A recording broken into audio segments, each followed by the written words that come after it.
पहले भाग में बोधिसत्व, जो उस जन्म में चुल्लका सेट्ठी नामक एक धनी व्यापारी थे, ने एक गरीब युवक को उसके अवसर को पहचानने के लिए एक स्वर्ण मुद्रा दी थी, जिसे युवक ने एक मरे हुए चूहे को बेचकर प्राप्त किया था। व्यापार का विस्तार, युवक के पास अब कुछ पूंजी थी। उसने अपनी बुद्धि का उपयोग करना जारी रखा। पानी का व्यापार, युवक ने अब उस धन से एक बड़ा घड़ा खरीदा और उसे पानी से भरकर शहर के बाहर एक जगह पर गया, जहां 500 घास काटने वाले आराम कर रहे थे। गर्मी के कारण वे सभी बहुत प्यासे थे। घास का विनिमय, युवक ने उन सभी को मुफ्त में ठंडा और मीठा पानी पिलाया। संतुष्ट होकर घास काटने वालों ने उसे धन्यवाद दिया और कृतज्ञता में उसे बहुत सारा घास भेंट किया।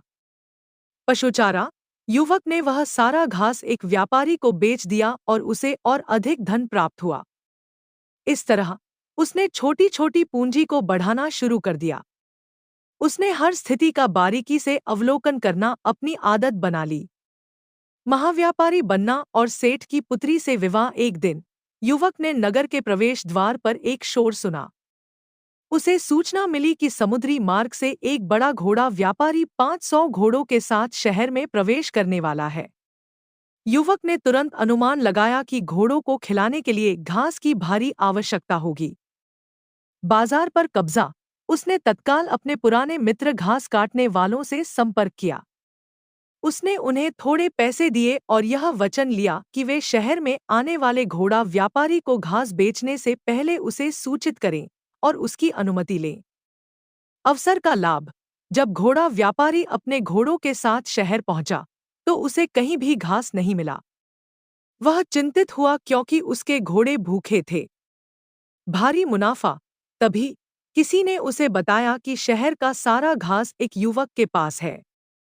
घोड़ा व्यापारी उस युवक के पास गया। युवक ने अपनी घास का मूल्य प्रत्येक घोड़े के लिए एक एक स्वर्ण मुद्रा मांगा।